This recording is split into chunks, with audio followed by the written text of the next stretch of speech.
E chegamos ao capítulo 14 do livro de Gênesis. E antes de nós começarmos, quero convidar você a orar junto comigo. Deus, te agradecemos porque o Senhor tem cuidado de nós, te agradecemos pela tua presença constante em nós, te agradecemos pela tua sabedoria, inteligência derramada sobre as nossas vidas e pedimos que o Senhor derrame cada vez mais e mais. Em nome de Jesus, amém. Gênesis 14, versículo 1.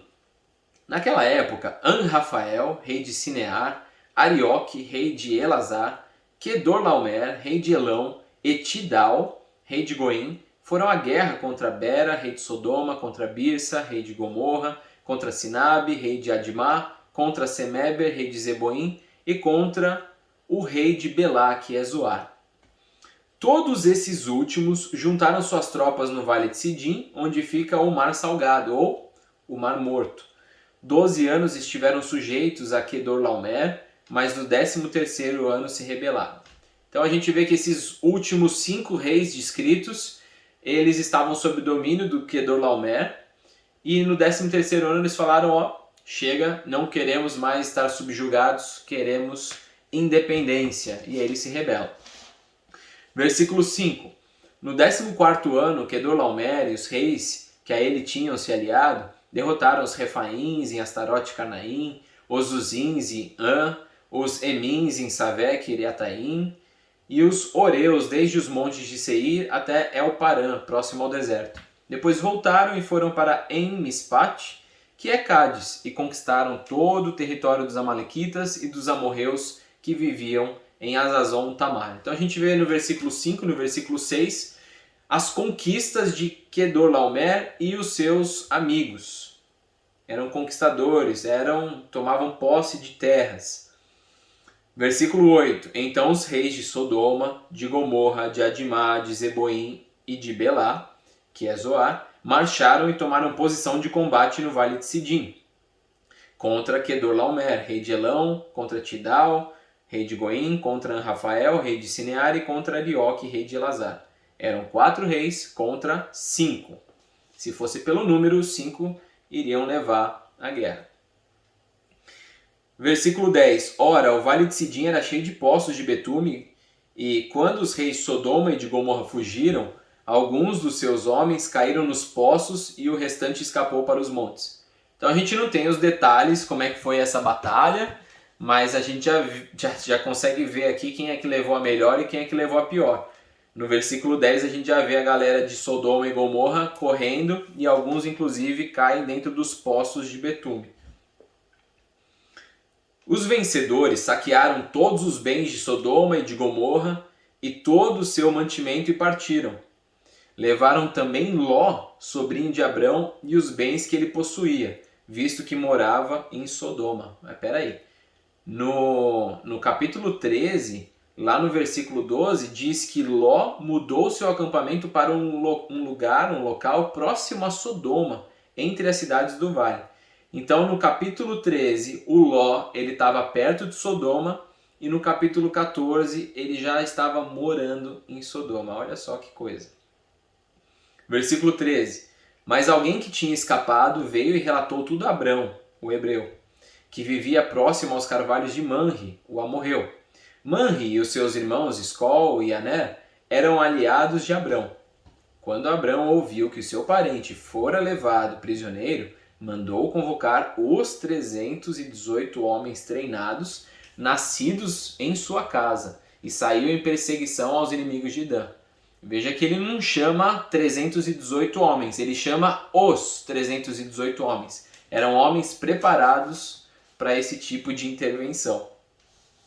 Versículo 15. Atacou-os durante a noite em grupos e assim os derrotou, perseguindo-os até Obá, ao norte de Damasco. Recuperou todos os bens e trouxe de volta o seu parente Ló com tudo o que possuía, com as mulheres e o restante dos prisioneiros. Versículo 17. Voltando Abrão da vitória sobre Quedorlaomer e sobre os reis que a ele se haviam aliado, o rei de Sodoma foi ao seu encontro no vale de Savé, isso é, o vale do rei. Então Melquisedeque, rei de Salém, sacerdote do Deus Altíssimo, trouxe pão e vinho e abençoou Abrão, dizendo: Bendito seja Abrão pelo Deus Altíssimo, Criador dos céus e da terra. E bendito seja o Deus Altíssimo, que entregou os seus inimigos em suas mãos. E Abrão lhe deu o dízimo de tudo. Então o que está acontecendo aqui? O rei de Sodoma está chegando e nesse meio tempo chega o tal do Melquisedeque, que era rei de Salém, ou Jerusalém, o reino de paz. E ele não era só rei, mas ele era um rei e sacerdote. E o que ele oferece para Abrão? Ele oferece pão e vinho.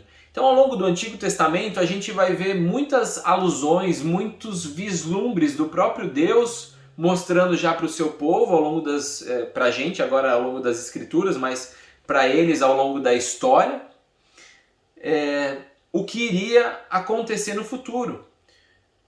Pão e vinho são elementos da ceia do Senhor. E a gente na ceia do Senhor se lembra do sacrifício que Ele fez. Nós anunciamos a morte dele por nós.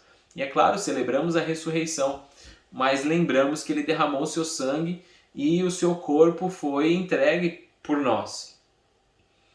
E olha só a relação de Abrão com Melquisedeque. Ele se coloca numa posição inferior, numa posição de humildade, a ponto de aceitar o pão e vinho e a ponto, inclusive, de entregar o dízimo de tudo a ele. Tendo uma relação, como se fosse uma aliança, uma amizade, um laço com esse Melquisedeque.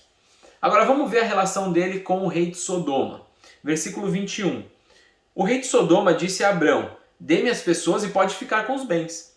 Mas Abrão respondeu ao rei de Sodoma: De mãos levantadas ao Senhor, o Deus Altíssimo, Criador dos céus e da terra, eu juro que não aceitarei nada do que pertence a você, nem mesmo um cordão ou uma correia de sandália, para que você jamais venha dizer: Eu enriqueci Abrão. Então aquele Abrão que estava no Egito e aceitou bois, ovelhas, jumentos do faraó em troca da sua mulher que estava lá, né, com o faraó, um local de pecado, que era o Egito, um local que não tinha compromisso com Deus, então ele acaba aceitando as coisas. E agora Abrão está mostrando quem que é o Deus dele. Ele está dizendo, em outras palavras, a minha provisão e o meu sustento, as minhas riquezas, vêm do Senhor. Eu não preciso fazer aliança com pessoas que não têm nada a ver, com reis de locais que são totalmente decaídos e é um local de pecado. Então é uma relação totalmente diferente que Abrão tem com o rei de Sodoma e com o Melquisedeque. E a gente consegue ver aqui o pai da fé desenvolvendo a sua fé em Deus. Ele sabe de quem que vem o sustento dele.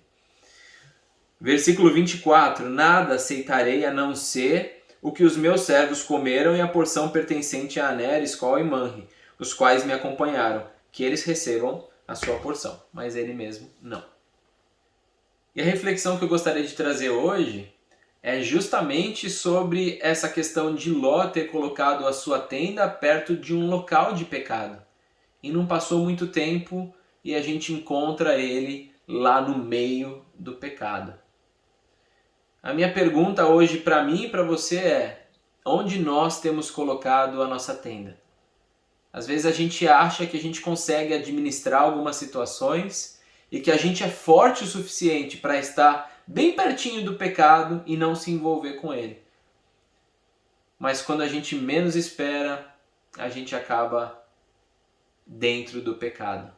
Que Deus nos dê forças e nos dê capacidade de enxergar as coisas que estão ao nosso redor, para que a gente não coloque a nossa tenda perto de onde há pecado. Que Deus nos dê forças para nos afastarmos e fugirmos de tudo aquilo que nos afasta do coração de Deus. Vamos orar? Pai, nós te agradecemos pela tua palavra, te agradecemos porque é uma palavra viva, que traz ensinamentos para os nossos dias, daquilo que nós devemos fazer e aquilo que não devemos fazer. Pedimos que o Senhor nos dê força e capacidade para colocarmos a nossa tenda, as nossas tendas, ou a nossa vida, os nossos relacionamentos, a nossa vivência, longe de locais e de ambientes com pecado. Que nós possamos estar separados, que é a tradução da palavra santo, que é o significado dessa palavra santo, é estar separado, que nós possamos estar separados para Ti e que nós possamos depender somente de Ti. Em nome de Jesus, amém. Deus te abençoe e até amanhã, Gênesis capítulo 15.